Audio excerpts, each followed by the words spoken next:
Hello and welcome to the American Cinema Foundation Movie Podcast. I am your host Titus, and today I am joined by my friend Eric Cook. We are back to our discussion of the Hitchcock movies from the late 40s through the early 60s that define his American reflections. Today we're talking about Strangers on a Train, the Hitchcock movie from 1951 that broke his long series of flops. For 4 years in a row, Hitchcock had flopped, and it's a bit of a miracle that he even got a chance to make another movie. But this was a big success, and it started the great series of successes he had in the 50s. Eric, hello. Thank you for joining me again. This series has been a delight, and glad we get a chance to do another one. After Psycho, The Birds, Rope, now we talk about Strangers on a Train. How are you? Yeah, I'm well, Titus. I'm glad to be part of this discussion again and covering one of my favorite films. I first bumped into, I think it's 1987 comedy Throw Mama from a Train, which came out when I was 11 years old. I loved that movie as a kid, and it led me to Alfred Hitchcock, and it led me to this movie, and maybe surreptitiously it led me to these conversations with you. I don't know. I am a fan of the ridiculous comedies of the late 80s and early 90s. Far be it from me to disapprove. A benediction, we will call it. Well, there we go. I don't have to go to confession for that one. So... But it is a great movie, and it's always a pleasure to talk to you, and it's always a pleasure to talk Alfred Hitchcock with you. So this film's got lots of interesting things, and I'm looking forward to this conversation this afternoon. I came to this movie from the writer's perspective. This was the last Hollywood script penned by the great Raymond Chandler, the premier American noir crime fiction writer, and it was at the same time the first adaptation of a Patricia Highsmith story, who authored phenomenally successful stories, starting with The Talented Mr. Ripley. She introduced a new era to American crime writing where the bad guy gets away with it. Yes. Of course, that was changed for the movies because Americans had a bit more sense so far as their consumption of crime fiction went in those days. Still, it is a very interesting connection between Chandler, Hitchcock, and Patricia Highsmith. Strangers on a Train is, in fact, her first screen credit. Yes, her first full-length novel as well. A novel that gets some truncation in its transformation, as typically happens from book to screen, but I think with some judicious and interesting changes led by Hitchcock, who did not get along with Raymond Chandler in the process, and in fact they parted on very acrimonious terms. Chandler seems to have parted with everyone on very acrimonious terms. On the other hand, he was a drunkard, so he was not all bad. Yes, this is true. Give him Keep both. things in perspective. Yes, exactly. But you're right about this. Chandler looked down on the story. He thought it was somewhat silly, trite, and he wanted to insist on characterization, whereas Hitchcock, I think rightly, insisted on what this movie means about America. It is the movie that focuses the action on Washington, D.C., on a senatorial family, and in contradistinction with it, the sleepy town of Metcalf out in Maryland, a commuter's ride away from Washington. Yes, we have an interesting cast of characters. And again, we recently talked about Hitchcock's unsuccessful film, Rope, that we both admire. And Hitchcock brings back one of his leading actors from that, and Farley Granger, who plays a tennis pro, Guy Haines, also on the make with the senator's daughter. Farley Granger had a certain look about him. You would just cast him in thrillers naturally. He seems guilty or at least troubled, easily frightened. Maybe he just has a certain gas, but quality. yes. You don't necessarily want him thrown in jail, but you could enjoy seeing him thrown in jail. He squirms under the camera. Handsome, leading man material almost, but there is something about him that, unlike the leading men of Hollywood from the 30s and 40s, he doesn't seem impervious quite. He seems like you could bully him, and it tempts you to do so. And Hitchcock certainly enjoyed this. As you pointed out, he is the most obvious connection between Rope and Strangers on a Train. In both cases, he is a character with certain guilty secrets, the burden of which he cannot bear. And in that sense, he's also a great connection for the audience. He witnesses things we witness. He has to deal with a problem we have to deal with, and which does not admit of a clean solution. Yes. He sells the thriller. He convinces you. You don't want him to end up in the chair, but you know he can't quite get away with it either. He's not entirely innocent, and that's where we sit as an audience, or there would be no thrill. And the beautiful thing is, just like in Rope, he's manipulated by a much stronger personality. Bruno Antony is the character name played by Robert Walker and his last completed screen role before his death. Hitchcock, in one of his great turnabouts, takes an actor, in this case Robert Walker, who was famous for playing decent small-town guys who are going off to make good and did a couple of war pictures in the 40s, and he turns him into this really creepy villain. A delicious part that Walker just walks away with this picture. I mean, he owns the show and makes the film his own. And even though he is psychotic or at least sociopathic and evil, we often end up rooting for Bruno Antony, the character, most famously in the great lighter when it gets dropped into the grating at the Metcalf, Yes, the little sleepy commuter town. Tension there. Yeah. You're striving along with him to get back that piece of incriminating evidence that's supposed to serve his purpose. He wants to frame somebody. He is like the director, a man with a plan. He wants to put something over on somebody. And you're right, it is a very good story for Robert Walker. Every gesture of the degenerate aristocrat, every facility with humor and conversation among the respectable classes where he has to get under people's skins, shape their sense of self-possession and involve them somehow in his dubious, guilty and resentful personality. He pulls that off very, very well. Of course, the audience is in a certain mixed position here. On the one hand, we don't want this guy to get away with it. On the other hand, the stuffy, successful Washington, D.C. people he is involved with, the people whom he unnerves, they're not our people exactly. They deserve to be disturbed. Yes. And there's a great moment. I think you really see this contrast. This up-and-coming tennis star, Guy Haines, he is married to a rather unpleasant woman, his wife, played by Laura Elliott, and he's after Ruth Roman, who's the daughter of the senator in Washington, D.C., and he's implicated in the death of his wife. At this point, the senator's family just knows that the wife has been murdered and that he would naturally be a suspect because they're having a rather messy divorce and they've had a rather public argument. At first, the senators we don't really have to worry about this. We'll just see it through. Alfred Hitchcock's daughter plays the younger daughter of the senator, and she says, well, Daddy doesn't mind a little scandal. But later in the plot, when it becomes quite serious and it looks like the boyfriend is going to be implicated, well, now we see that the father really is very uncomfortable with this whole deal and wants to get this wrapped up as quickly as possible. And so even in his personal relationships, these are not our people. We probably should lay out the plot a little bit clearer for our audience. Yes. So, by accident, two men seem to meet. One played by Farley Granger, an honest American coming from a small town. He's a senator's staffer on Capitol Hill, and at the same time, a tennis amateur with great prospects. The other man is a degenerate aristocrat played by Robert Walker delightfully. They are established in the opening sequence of the movie. They are both coming out of taxis at Union Station in DC, heading for the train, and their social class and their character is established by their shoes and their trousers. Yes. Farley Granger is a respectable man. He wears a certain dark tweed, the shoes you'd expect with that, formal, nothing stuffy, nothing dressy. Not so our man Robert Walker, who wears loud, flamboyant, two-toned derbies and a pinstripe suit. There is their class difference and their character difference established. Then they meet on the train. Yes. And when we follow them, this is brilliantly by Hitchcock. We get this great framing shot with the Capitol Dome in the background of the station, and they get out of their taxis, and we never see their faces. We follow their feet onto the train, and then we follow the feet as the camera pans along the tracks as we go out. And then finally their feet bump each other, and then finally the camera comes up and we see their faces. It's just wonderful cinema. Yes, indeed. Then it turns out this is not an accident, just like the director planned it. Our evil man, he has planned it too. He wanted to meet this man whom he is following obsessively and whom he in certain ways admires and in other ways resents because he is up and coming. He seems to be going somewhere, doing something with his life. But there is something in the way, something in his past, a wife who traduced him and who is utterly despicable. And so this degenerate would-be aristocrat proposes a terrifying scheme. They should exchange murders.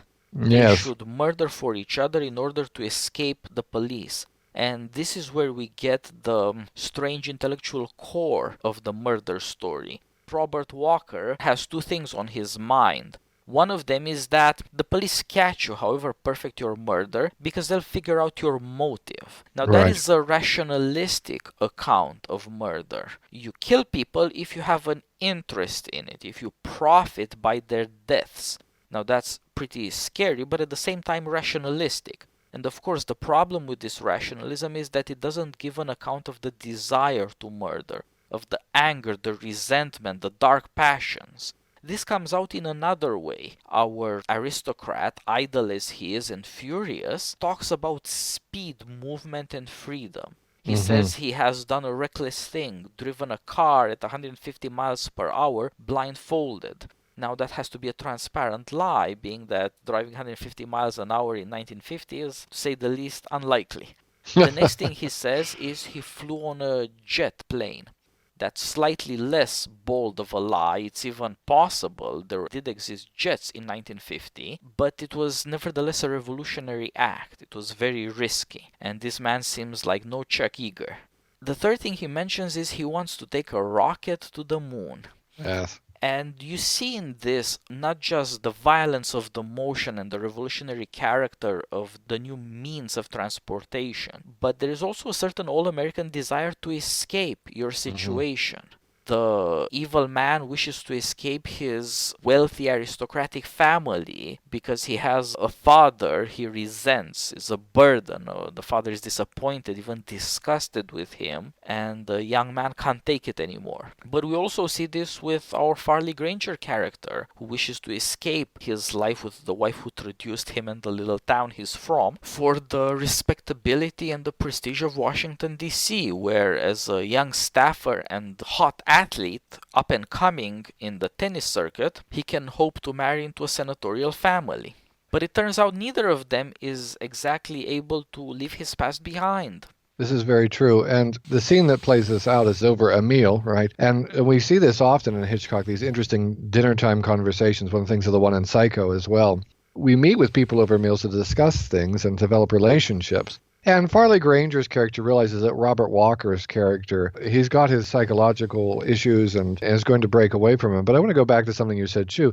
Bruno, Robert Walker's character, not only has issues with his father, but he also has a rather interesting relationship with his mother. And one of the things about him that I think is also indicative of Hitchcock's critique of American society at this time, too, is Hitchcock said that you could often get to the center of a character by the foods that they ate. And Robert Walker's character in the dining scene has lamb chops, French fries, and chocolate ice cream. And Hitchcock remarked that, probably in his mind, that character wanted to eat the ice cream first because of his childlike qualities. And you can also see that somewhat in his desire to take this rocket ship to the moon, too. There's almost a fantasist element, which when we do meet Robert Walker's mother, we discover he's quite the mama's boy, and that she protects him from his father, who is on the verge of having him committed. There's a phone call scene in the background. You can barely hear it in the dialogue, but the father says there's been a hit and run involving him, and he wants to have this character put away. And so Bruno Antony's his desire for murder of his father, who wants him to be very respectable and take the 8:05 bus to work every day. When he says, look, my father's got all this money and they live in this sprawling sort of 1920s Tudor mansion. Why does he expect me to work? Well, it doesn't make any sense to me. And yet, in this conversation with Farley Granger, the one thing that Bruno says, well, I'm not like you, Guy. You've done things. And so, as you said, there's this built-in resentment as well against Guy Haynes, because Guy Haynes has done some things. He's a very good tennis player. And Bruno wants that sort of recognition, but he's not willing to do anything to achieve it. Yes, that's true. You're right that there is a lot in the upper class Anthony family that's worth mentioning. The father does want to turn the child into a kind of American story, that is to say, the self-made man. He wants the son to define himself by being hardworking and providing for himself. Of course, the question is, why are you a hard worker? Presumably you work hard and are productive to get the good things that you arrive at that way. Now, if you have them provided for you, why would you do that? Yeah. It is trickier than it would seem. There is a problem built into the American self-made man idea. What if you succeed? What then? And it turns out that the parents of the degenerate aristocrat played by Robert Walker, they're quite clueless about this. The father has recourse to this kind of moralistic American idea. Had he brought up the boy to hardship, self-reliance, working for himself, respectable work, that might have been different. it's too late when he's turning 30. Hmm. As for the mother, she's a strange character that seems only dimly aware of how monstrous her child is, and at the same time, in relation to this dim awareness of the evil in him, overly protective. Maybe what's wrong with him to some extent is her fault. We see Yes. very little of her, but there are two crucial scenes that involve her, aside from the general fact that she obeys him in his schemes. One of them is fairly late in the movie when the daughter of the senatorial family Farley Granger's character is set to marry into comes to visit her and warn her, as one decent woman to another, about what's wrong with her boy, only to find a deaf ear. The other one, much earlier in the movie, shows her as a painter. She paints a Hmm. monster and calls it Saint Francis. Yes. And that shows that this woman is deranged in certain ways she's not aware of, precisely because she lives in this fairy tale world where the monster she has for a son, whom she's protecting, is in fact a good boy.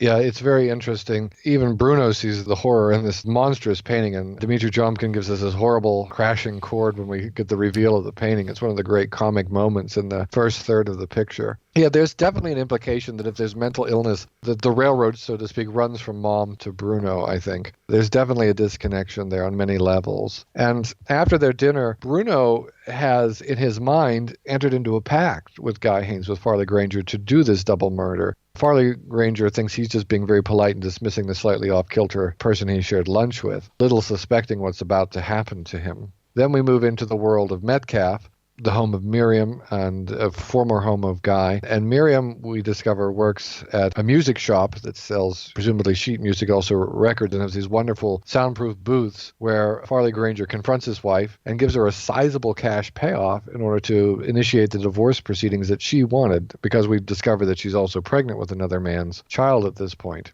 Miriam, who's very manipulative and scheming, has decided that now that she knows where Guy Haines is headed, that she's not going to have any of that. She's going to glom onto him and ride his tennis-playing train of fame and will not grant him the divorce, in which he says, I'm so angry I could strangle her, right? Well, that's exactly what Robert Walker is going to do. Yes, the sleepy town of Metcalf includes this lower class woman who is nevertheless as evil and scheming as the Robert Walker character. Mm-hmm. As you said, she was working in a music shop and her ambitions go way beyond this. She was a flighty woman, but also she is aware, like Robert Walker is, of respectability and what it means, just as much as the upper class senator is. But of course with a very different interest. After he commits the murder of this woman, the Robert Walker character explains to Farley Granger, what are you going to tell the cops? How would it look to them? Mm-hmm. You had an interest in this. It was you who profited by the death. Who would believe you?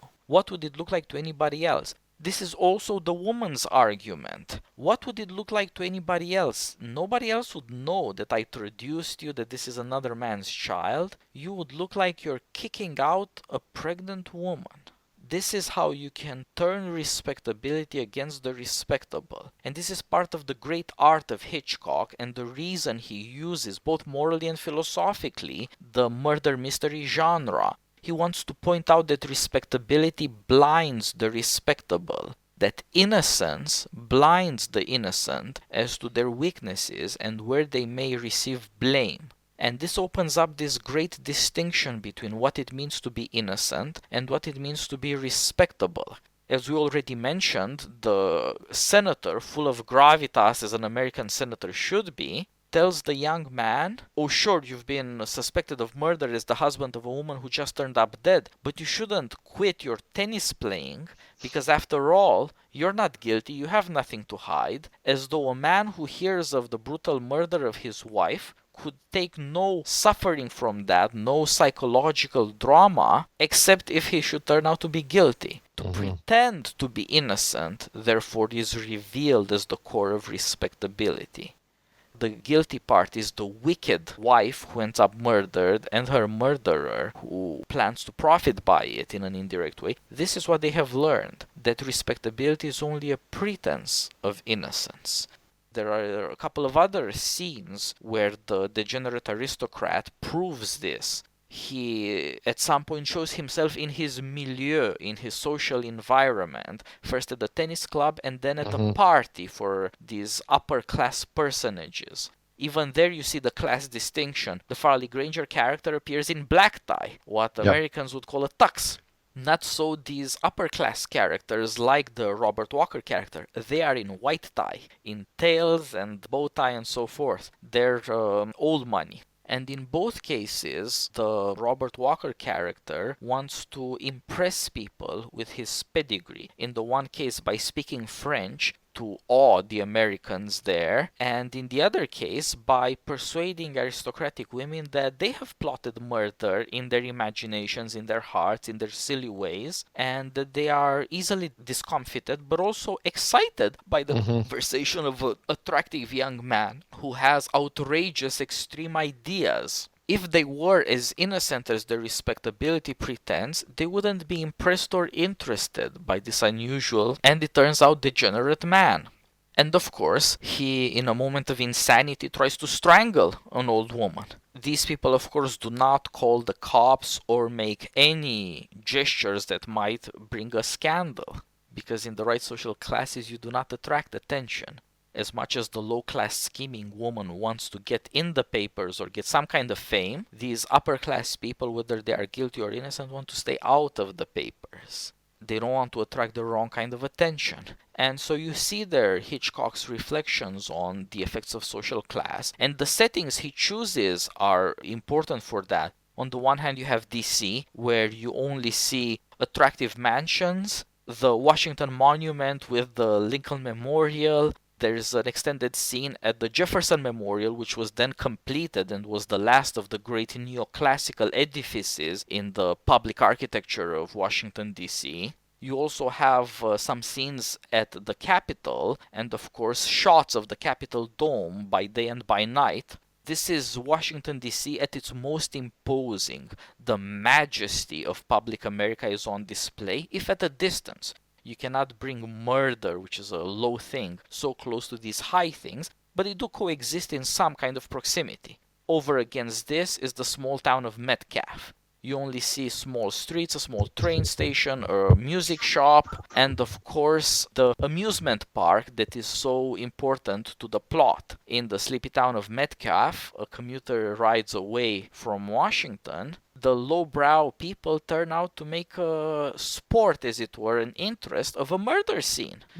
The park is out of commission for a while, or some part of it is, because it's now a crime scene and it's in a certain sense polluted, avoided, but at the same time people are curious about it. They want to see, where was that woman strangled? You can't take it out of people that they're curious about this, just like we cannot take it out of ourselves that we're so curious about a murder mystery. This is the audience that Hitchcock is attracting. He's not trying to get senators and their staff or families to watch this movie. He's trying to get the great audience of America to watch it, and of course everyone did, as we do now. It was a big success for him. And that shows you another version of what it means to be middlebrow. It is not the majesty of the public monuments of America or of the highest offices elected in the land. It is not exactly the lowbrow murder either. It is something in between, like the Farley Granger character is in between. He comes from Metcalf, but he wants to make it in DC. He has moral rather than intellectual virtues. He's a hot athlete coming up on the tennis tournament as an amateur, as they were called in those days. But on the other hand, he has fallen in love with and wants to marry a senator's daughter. He has a certain ambition. He wants to succeed, which means also move up the social scale. He dresses a certain way and he behaves himself in a certain way in that company of the upper classes, but at the same time he cannot fully leave behind him his past. And that's one version of what the middle classes are like and what middle brow as the culture typical of and needful for the middle classes, what that is like. And I think one of the things that also bridges this gap is that we have in the murder scene, which takes place at this tawdry sort of carnival fairgrounds, right? The Miriam character is there with two boyfriends, not just one. You know, she can't just run around with one man on Farley Granger. She's got to have two. And into this, she's followed by Robert Walker's character. He's determined to murder her, and they go out to this tunnel of love, and appropriately Walker boards a boat that bears the title Pluto on it, God of the Dead, and follows them through this tunnel onto an island where people obviously, have connubial gatherings in the dark and sort of make out and so forth, the sort of lover's lane on an island. It's there that he approaches her. Now, through the ensuing scenes, he has been flirting with her in a very sexually predatory way, considering what's going on in the world today. He looks like a wolf. He does. He's there. He's going to eat her, right? And there's a lot of eating. He eats popcorn, she eats ice cream, and talks about eating hot dogs and so forth. And in the background, we hear the ambient music from the various carnival rides. But there's one tune in particular, and I think this does get back to this idea, the social in-between that we hear repeatedly from the merry-go-round, the carousel that Miriam and her quasi-boyfriends ride, and Bruno Anthony, Robert Walker character joins in. And they're playing a tune from the 1890s, one of the tunes out of the Great American Songbook, and that's The Band Played On, published, I think, in 1895, 96, and was a big hit. It was one of two big waltz hits that dealt with the social milieu and the sexual tensions of the waltz itself and of dancing and in being out. Followed the earlier hit After the Ball by Charles K. Harris, which is probably musically the more important of the two, but popularly The Band Played On had great longevity. It had been re-recorded as late as 1958. I think Guy Lombardo and his Canadians did a very successful version. So it would have been in the public conscience in 1950 when the film came out, not just because it's a 60-year-old American song standard, but because it had just been re-recorded. They not only listen to this in the background, but they end up singing along with it on the carousel ride. Waltzes have an interesting place sociologically and musically in the history of the development of popular music. And this was well known, and I'm sure Hitchcock knew this. Waltzes developed out of the Austrian Ländler, which is a folk dance. If anybody's seen The Sound of Music, there's a scene where Maria teaches the captain to remember how to dance at Ländler. Ländlers were certainly used. You can hear them in the third movements of late Haydn symphonies. Most famously, Beethoven used it for the third movement of his Eighth Symphony. And from the Ländler, the waltz develops, a dance in 3/4 time. Of course, the scandal of the waltz was that people actually embraced each other and the partners faced each other, and you danced exclusively with the same partner throughout the dance. The Ländler was like most contra dances or folk dances where people are in groups and trade partners and come and go with relatively minimal contact. The waltz changed all of that, and the waltz was a very scandalous piece of music in the 1850s and 60s when this transition from being a folk dance to being more intimate couples dance developed. And for most middle-class Americans, the waltz continued to be in this nebulous area. It was associated with sort of upper-class decadence, aristocratic Viennese, social life that was just a bridge too far until the 1890s. And in the 1890s, in part, I think, because of a number of songs that deal with both the sublimated sexual issues of the dance itself, but then try to domesticate it and make it okay. And the lyrics to The Band Played On, which, if you look at the cue sheet for the film, shows up more than any other piece of music, including the original pieces Dmitri Chomkin wrote for the score. And we know that Hitchcock had already selected this piece, so this was part of Hitchcock's scheme. And so Casey would waltz with a strawberry blonde and the band played on. He'd glide across the floor with the girl he adored, but his brain was so loaded it nearly exploded, right? And the poor girl would shake with alarm. And basically, the other thing is that Casey is a manipulator. Casey, if you read all the verses of the song, Casey is the owner of the dance hall. And the reason the band plays on is because all the other dancers have gone to supper. But he has singled out his victim, and he keeps the band playing so that the two of them can dance alone. The other piece of music that you hear in the background at the carnival is Babyface. It's a 1926 jazz standard. I think Harry Asks was the composer. And again, it had been re-recorded in the 40s as well and had entered the popular charts a second time over at that time. But I suspect that Hitchcock wasn't thinking in this case so much of the song, where the lyrics of the song have little or nothing to do. They're pretty tame and not particularly interesting. But it was also the basis of a famous film, Babyface, 1933, a Barbara Stanwyck picture, which really pushed the Hollywood pre-code era to its limits. The Barbara Stanwyck character is a sexual climber. She's been abused. Her father's a speakeasy owner. The film revolves around her getting a boost up by a friend of the family in Erie, Pennsylvania, who's an amateur philosopher and expert on Nietzsche, who convinces her that she doesn't want to be a slave and that she should use her sexual power to achieve the ability to climb socially. The film was very famous. It had to be censored, and it really brought the production code into effect. It was the last straw for most people. Also an early John Wayne film.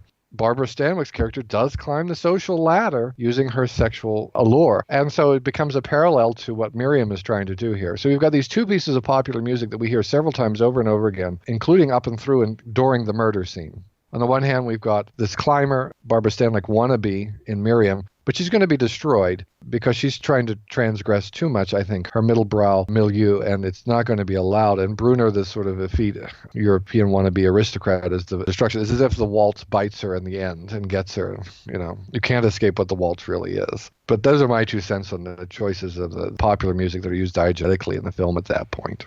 Yep, Dimitri Tiomkin, of course, was great. I think he started working with Hitchcock in 43 on Shadow of a Doubt, but it may be before that they had their relationship. And of course, he is famous as the composer for a lot of the Frank Capra movies, starting in 37 with Lost Horizon, but also You Can't Take It With You, Mr. Smith Goes to Washington. The first time Dimitri Tiomkin was nominated for an Oscar, and then Meet John Doe, and eventually It's a Wonderful Life.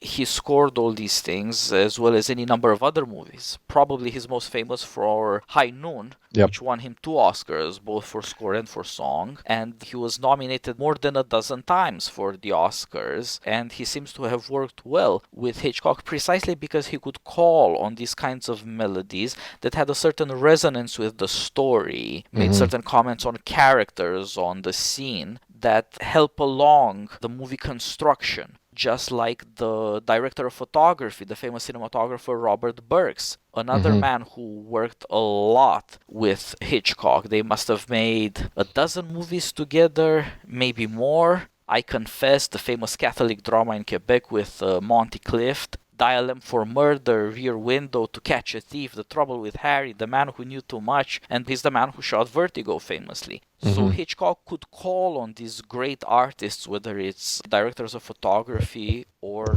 composers, to get his vision across, and that he could make these kinds of stories that at once hold the attention of the audience and give you certain things to think about. As you pointed out, and once you start thinking about, okay, what songs are we hearing here? And this all comes together in the 2 great scenes at the fairground. First, as you pointed out, when the Robert Walker character murders the wife of the Farley Granger character, and then at the end, in the very famous merry-go-round scene, which was shot and scored both for suspense and for a certain kind of macabre comedy. Yes, that exactly. sequence has spawned 1,000 imitators. If you've ever seen a climax that takes place in a merry-go-round, that's where it comes from. This is, by the way, not from the Patricia Highsmith novel. This was taken from another murder mystery, which unfortunately I forget right now, but I will add it into the show notes so that the man gets some credit for what is a delightfully macabre American setting. I just reviewed for The Federalist The Punisher, the Marvel Netflix show. Where do you think the last conflict takes place? On a merry-go-round. It is still done just like Hitchcock did it in 1950. Yeah. So the cinematography and the music lend more power to this combination of highbrow and lowbrow, such as classical music and the kind of history it comes from, and on the other hand, the thrills of the climax of a murder mystery. They're somehow brought together, and if you compare it with other attempts to do it, as I was mentioning this Punisher series, you can see how hard it is to put these things together and to make them stick. It's not just a work of art, but it requires a bit of genius, something that's far less reproducible than the scene itself. If you think about it as shootout, fight in a merry-go-round, you can do that any time of the week. But if you try to make it stick like he did in Strangers on a Train, it is much more difficult. And this is part of the unusual ability of Hitchcock to bring to bear in an original way things that come from Europe, things that come from America, highbrow and lowbrow things, in a way that focuses its attention on the audience. And of course, it is the climactic scene at the merry-go-round that for the first time really has a knowing audience. Everybody there is afraid for the terrible things happening on the merry-go-round. They are aware that this is very dangerous, that there are shots fired, police involved, there is something evil happening. that is what the audience is expected to be, to have a certain moral urgency. And this is very important to notice because Strangers on a Train is part of the series of movies we have been talking about in Hitchcock, where he establishes fairly clearly and fairly early on who is the murderer and who is the victim. He's no longer trying to keep us in suspense. The suspense comes from an entirely moral source, and it has to do with our desire for justice and our fear that a guilty party, a wicked man, might get away with it. It no longer has anything to do with will he die or will he live. So also with this, Strangers on a Train takes about 100 minutes, but by minute 27, the murder has been committed.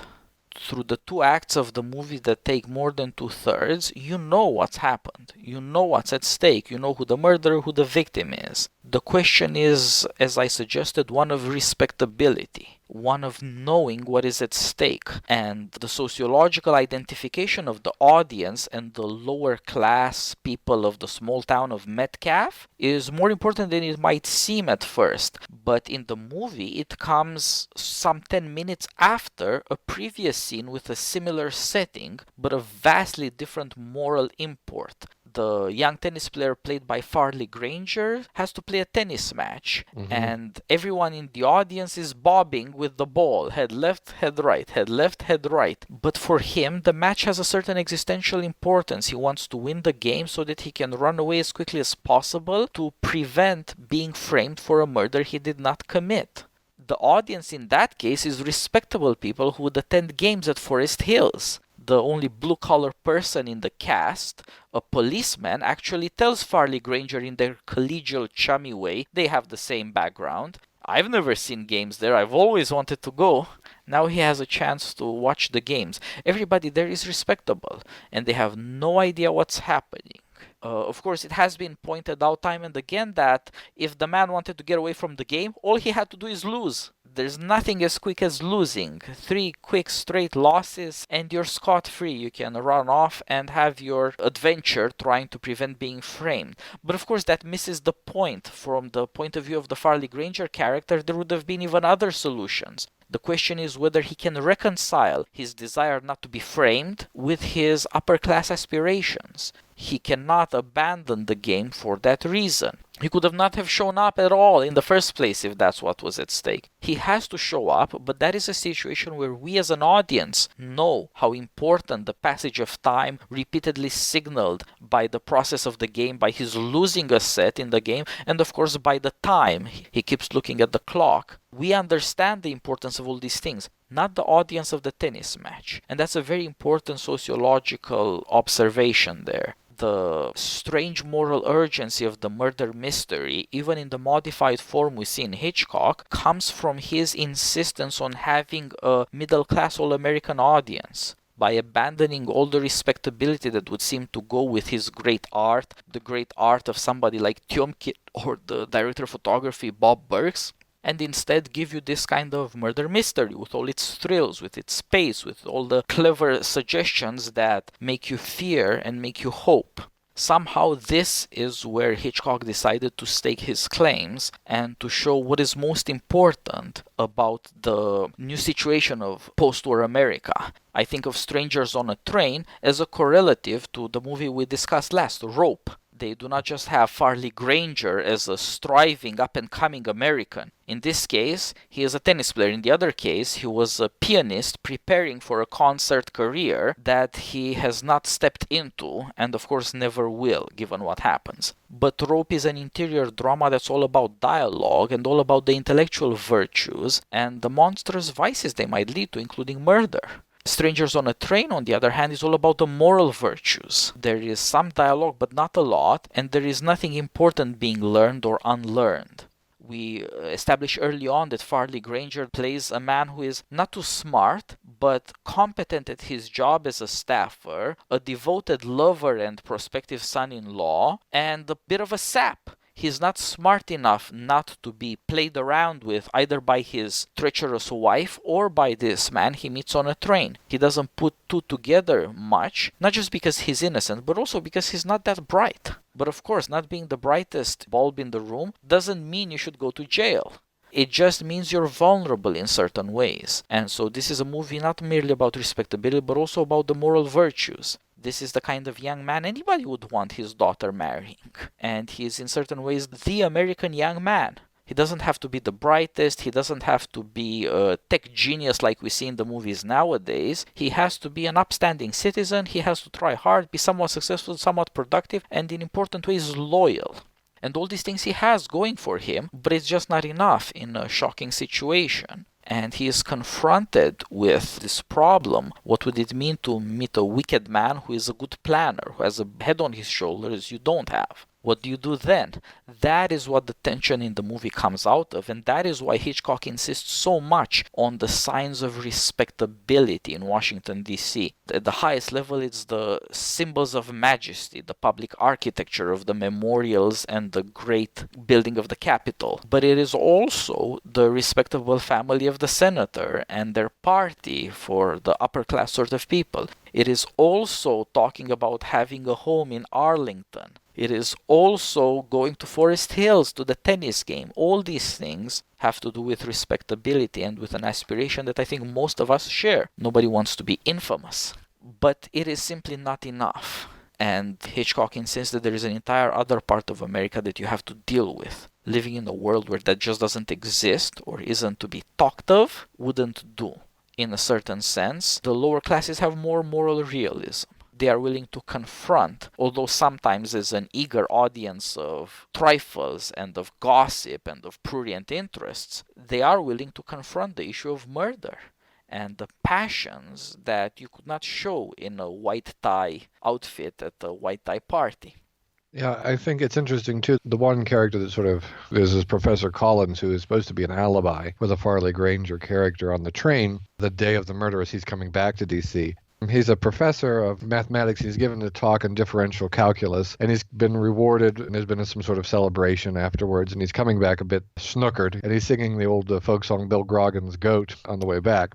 And it's great, the thing I like about Hitchcock that reminds me of Shakespeare is Shakespeare never gives a character a bad line. Even if you have one line in a play, if you're in Shakespeare, it's going to be a good line. Unless maybe it's Henry VI. But, Hitchcock, all of his minor characters are always great little parts to be played. If you were any actor, you would enjoy playing those parts. And two things about this. Number one, at first the senator is thrilled to know that there's a professor, an educated person. But then he hears he's from Maryland Tech or something Delaware like that. Tech. Delaware Tech, thank you. You can see his face drops like, oh, damn, that really doesn't cut it.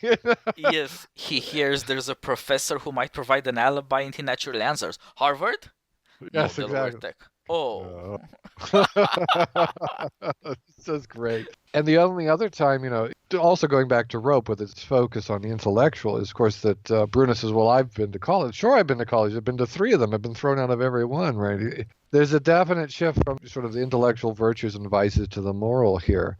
You and I have discussed this before, and it was a great bit of Agatha Christie, right? This idea that there's moral rot that's in everybody. And even though on the surface and overall, Guy Haines is a good character as played by Farley Granger, but there is evil in all of us, and we were not going to act on it, right? I mean, that's why he's so quick to dismiss Bruno Anthony Robert Walker's suggestions. We're not going to act on our occasional thought. The idea that, temptation can land on your head, but you don't have to let it make a nest there, right? And this idea that you're not really going to pursue these things. And even James Stewart's character in Rope, the same idea. I'm just pushing intellectual ideas to force you to think, never anticipating that anyone would take them serious enough to act on them. And so when someone like Guy Haines, there's enough guilt in us that when that's exploited, we become quite vulnerable to someone like Bruno who's able to get under the skin and manipulate. When Bruno confronts and explains to Guy that he owes him this, and of course we haven't actually said, I don't think, that the other murder is supposed to be Bruno's father.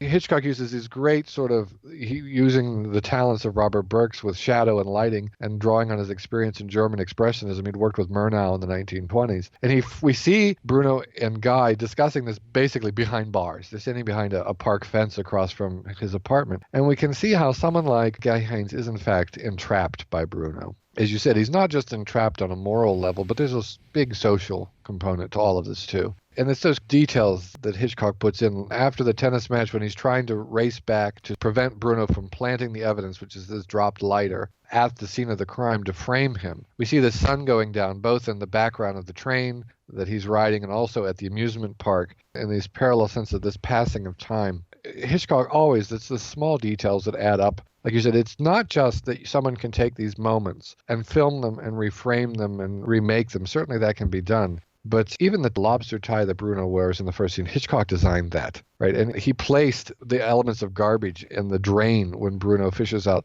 It's both the attention to detail on the quotidian level, but also the big philosophical scheme, that he's painting. It's that combination that so few directors seem to have. They tend to have one or the other, it seems. And, there are other great directors that do all of it, but Hitchcock certainly does it in a unique way. Yeah, in a certain way, when he just claimed his credit as director, he was selling himself short.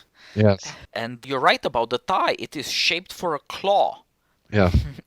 It's pay attention. And you're of course right about the great play of shadows that frames the shots when the Farley Granger character learns he has been entrapped in this murder and learns from the wicked character played by Robert Walker to think about himself as others would see him. He would stand to benefit from the murder. He would naturally be implicated. Whenever a wife dies, the cops have to look at the husband. Family turns out not to be as sacred as we might want it to be. He's forced to see this play on further and further. The senator who wants to help him out and puts all his trust in him, of course, but at the same time tells him, don't look shady, keep looking normal, has two daughters. The elder daughter starts suspecting, and we see as an audience her development in her suspicions as she sees this wicked man, Anthony Bruno, and the way she confronts her betrothed, her husband-to-be, is, how did you get him to do it?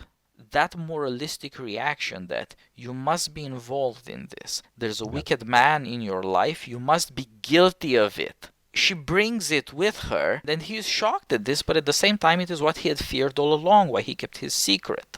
You cannot exactly take the moralism out of people. You're going through something bad, probably you deserve it. It is part, in a certain way, of our Christian upbringing. Evil is in some sense God's testing your faith or punishing your wickedness. If bad things are there in your life, you must deserve it. This is the attitude she brings to it. On the other hand, there is the younger daughter, played by Hitchcock's own daughter, Patricia.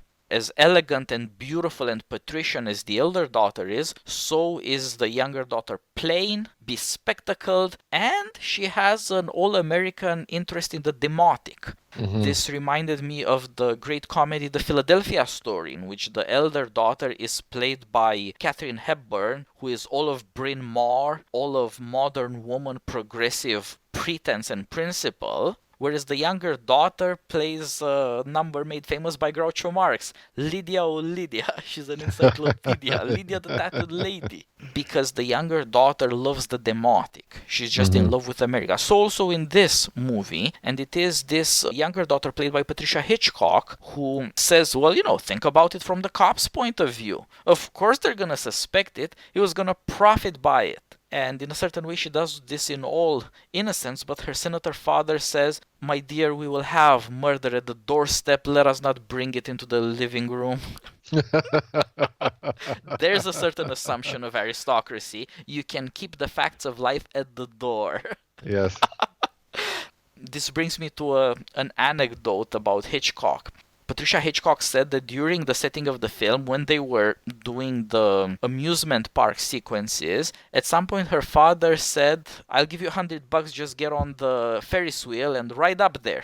She was afraid of heights, of course, was the point of the bet. And once she got there, he had the man running the machine stop it and kill the lights. Just for a few seconds, but enough to put fear into her. And she called it sadistic. There's some truth to that, but I believe that is in essence what Hitchcock movies are about. Yeah. You have to be tempted into it, but you have to like it, and then at the crucial moment he scares the bejesus out of you in a certain way to bring you to face something essential about yourself. These respectable upper-class personages are not the only victims of moralism. They're not the only people who want to blame bad things on the victims rather than the perpetrators. And of course, as with the character played by Farley Granger, we're not satisfied to be innocent. We want to be socially successful. That is to say, we are not satisfied to be good. We want to be seen to be good as well and to profit by it.